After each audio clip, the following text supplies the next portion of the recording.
my name is Olivia and I'm going to show you how to charge an EQS SUV. Here we go.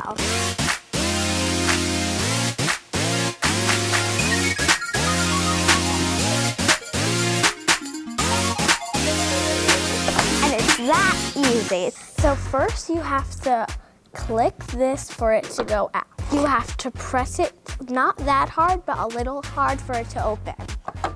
Next, you have to put this in with 2 hands or it's not gonna go in. On this side, there we go. You gotta wait for the click or you don't know if it went in. Next, this orange dotting light is going to show you if it's powering up. Now we just gotta wait. When it's blue flashing, it means it is charging.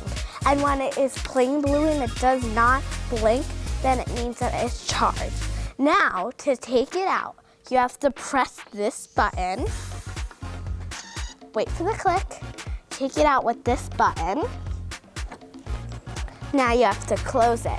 And it's that easy. That's how you charge an EQS SUV. Hi, my name is Olivia, and I am a junior expert at showing off Mercedes-Benz cars. Bye!